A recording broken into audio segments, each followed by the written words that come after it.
Now, this is an interesting story, and we're into 2 Kings. Oh, I'm on the wrong page. We're into 2 Kings, chapter 5. Now, you might be able to tell I am loving this stuff. I think this is amazing stuff. And it's a great, it's an ancient story. I checked the dates. It's an ancient story. This is about 900 BCE this takes place. And you go, well, does it take place? It never happened. It probably did. I mean, the details you can dispute as much as you like, but from a historical document point of view, this is the story of an ancient peoples, and the fact that it's in a Bible, in a book like this, doesn't mean, well, it can't be true then. It's actually, this is one of the best kept histories that we have on our planet, really. It's been nurtured and cared for and stored and retold over well, millennia now. And I think, I don't know if I said in the last one, there's evidence from neighbouring countries that tell about the same incidents. So that the fight with Moab, there's the Mene Steel. I think I pronounced that wrong. I think I might mention the last one, which tells the same story from the Moabites' point of view. So obviously, there's a take that the writer has, and their understanding and their cosmology, their faith, the side that they're on. Obviously, that colours everything. But what I love about it is that the bottom line is these things happened. Now, I'm not going to argue over the, well, I can, but I'll do it face to face, over the detail and the very small, kind of the small life stuff. We can discuss that, and that's where faith really does come in. But in terms of the broad sweep, I think this is magnificent. This is a magnificent book. So Naaman was a commander in the Syrian army. And the Lord God had blessed him and brought him much victory. The trouble was, Naaman had a problem, and his problem was that he had a dreaded skin disease. Might have been leprosy. It's unclear because the phrase used is dreaded skin disease. So we don't know what it was, but it caused his skin to be all kind of pale and flaky, he says, scratching his pale, flaky head. Now, in one of the raiding parties that the Syrian army had done, they'd captured Israelites, and one of them was a girl who'd come back. They'd captured her, and she'd become a servant for Naaman's wife. And she said, well, if only Naaman could see some of the holy man back home, he would be able to help her. He would be able to help him and cure Naaman of this skin disease that he's got. The prophet would be able to do this. So the king said, well, go to the king of Israel, Naaman, and give him this letter, and he'll get you to the holy man, and he'll sort you out. So Naaman set off, and he took a massive pile of loot. It says he took 30,000 pieces of silver and 6,000 pieces of gold and 10 changes of clothes. See, in those days, you wouldn't nip down to Primark. A change of clothes was a big deal. It was a big deal. And the letter that he took, it says, this letter will introduce my officer Naaman. I want you to cure him of his disease. So even though you think that's quite minor, I was reading around this, and it's quite an interesting little insight into diplomacy at that point, because the kings would send letters. They did do it. Now, when the king of Israel saw the letter, we don't know which king it is. It doesn't say. When the king of Israel reads the letter, he's like, what's going on?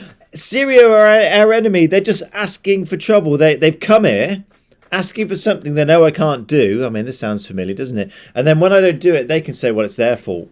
That's why we're fighting them, because they've done this thing wrong. Now, Elisha heard what was going on, because Elisha knew stuff. And he says to the king, what's your problem? Why are you fretting so much about it? You know, it'd be okay. Send him to me, and I'll show him that there is a prophet in Israel who can sort this sort of thing out. So Naaman, with his whole kind of entourage, horses and carriages and chariots, arrive at the house of Elisha. And Elisha apparently lived on a hill. It says he lives on a hill elsewhere. Now, when he arrives there, he's waiting outside, and Elisha sends his servant out, and he says, tell Naaman to dip himself in the river 7 times, and that will cure him. That's it. Now, when Naaman gets this messenger, this servant comes out and tells them that, he's outraged. What? I've come all this way, right, not to see you, and you send out your servant, and you tell me to wash in your stinky river. We got much better rivers back home in Damascus. Why would I want to travel all this way just to sit in your river? He was livid. But his servant said, look, sir. If he'd asked you to do something difficult, you'd do it, wouldn't you? But he's just asked you to do something simple, so why not just do it and see if it works? Well, he did.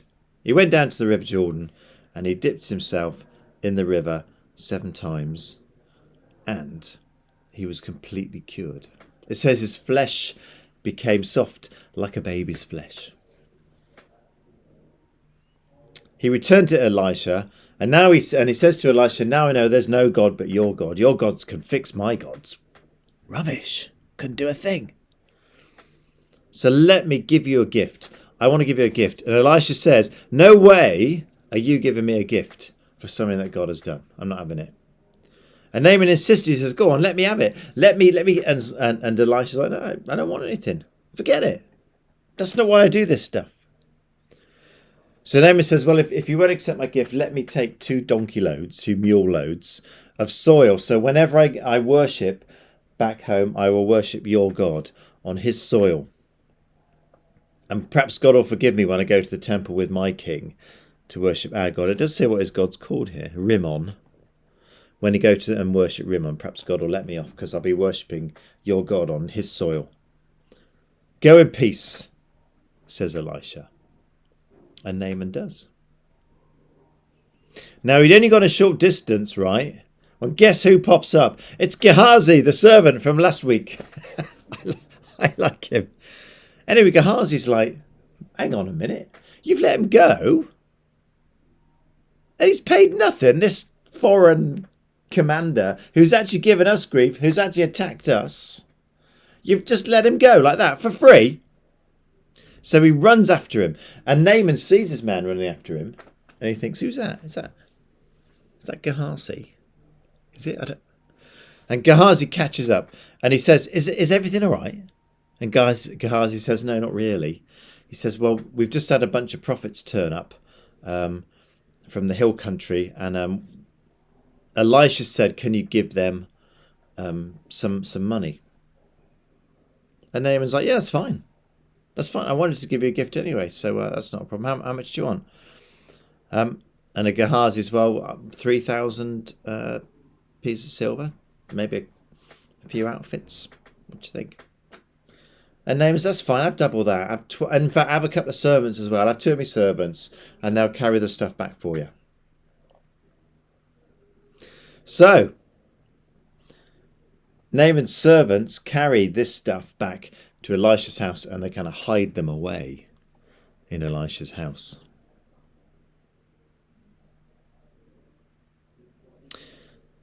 And he sends the servants back, Gehazi does, because he's not stupid. He doesn't. We don't want Elisha saying, where are these Syrian servants come from then? Who are these? Oh, they've always been here. Anyway, Elisha says to Gehazi, where you been then, Gehazi? What's been going on? And Gehazi says, I've nowhere. Just been servanting like you do. But Elisha says, well, wasn't I there in spirit when you saw the man in the chariot and he got down? This is not the time to accept gifts. This isn't the time to be taking things. And now, said Elisha, Naaman's disease will fall on you and on your descendants. And when Gehazi left Elisha's house, he had the disease, and his skin was as white as snow.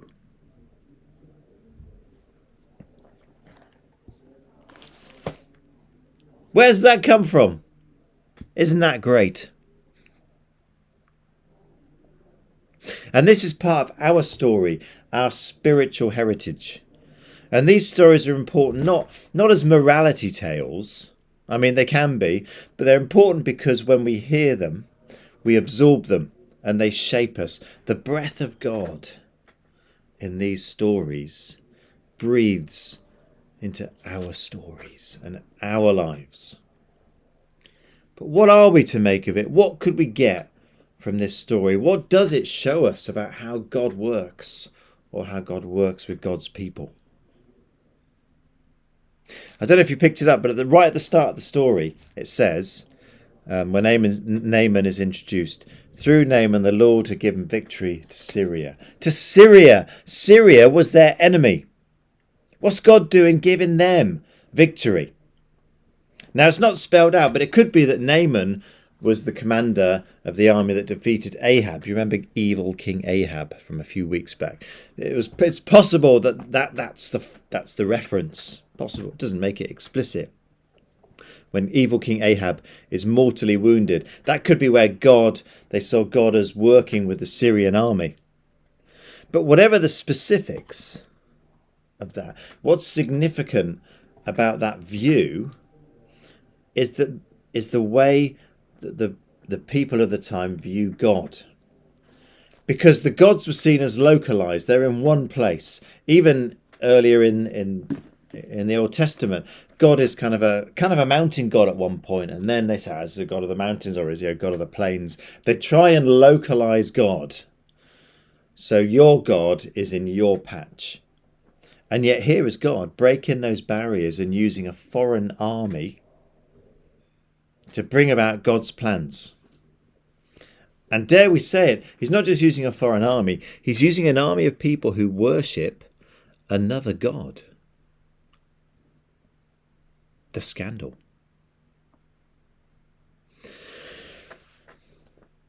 But if there is only one God, which is what they believed, this is evolving, you can't quite tell at this point, but partly that development of monotheism, where they say, well, actually, are there other gods?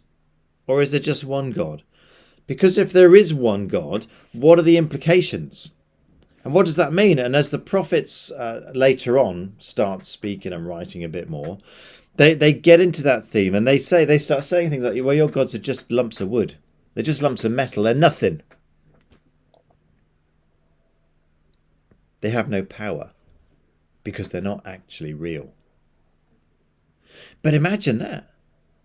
God using your enemy to further the kingdom.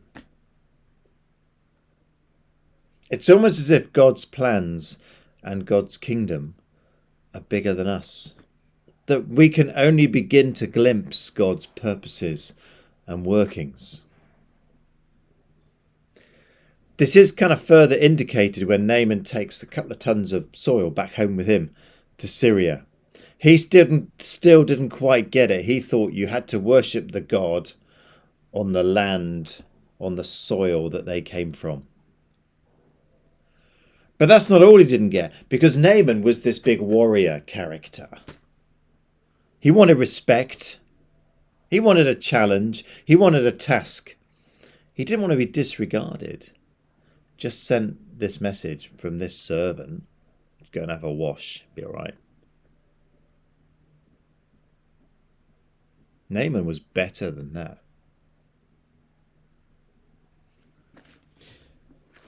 But we make life more complicated. We make following Jesus more complicated than it needs to be. Because what did Jesus say? Here's something that Jesus said. When the Pharisees, these were kind of religious experts, kind of like vicars. When the Pharisees heard that Jesus had silenced the Sadducees, these were religious experts as well. Kind of like, they're another branch of kind of religious leaders and teachers. They didn't all agree on, the Pharisees and the Sadducees had differences of opinion. So you could say they're a different denomination, if you like. I mean, that's very, very roughly the way of looking at it. Or different wings within the church, conservative and liberal and all over the shop type, anyway, the fact is, there. Anyway, so the Pharisees heard that Jesus had silenced the Sadducees. They came together, and one of them, a teacher of the law, tried to trap him with a question. Teacher, he asked, which is the greatest commandment in the law? Jesus answered, love the Lord your God with all your heart, with all your soul, with all your mind. This is the greatest and most important of all the commandments. The second most important commandment is like it. Love your neighbour as you love yourself. The whole law of Moses and the teaching of the prophets depend on these two commandments. Simple. And he says this after a complicated discussion on a doctrinal, theological, pastoral issue around marriage and the afterlife, where the religious experts were tying themselves up in knots, having discussions on theoretical scenarios, rather than just living out their faith. Now, I'm not saying don't have deep theological debates. I'm not saying that.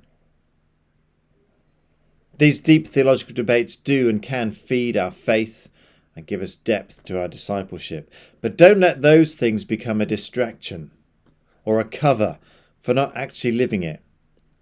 Naaman wanted to have can't I do something? Have a magic, waving of the hand or say some words. Naaman wanted it to be hard, but actually the way God worked in his life was very, very simple. We distract ourselves and use it as a cover, because what God asks of us is actually very, very straightforward. Love the Lord your God with all your heart, soul, and mind, and love your neighbour as you love yourself. And everything else, to quote the Chelmsford Wood doctrine of belief, everything else is rock and roll.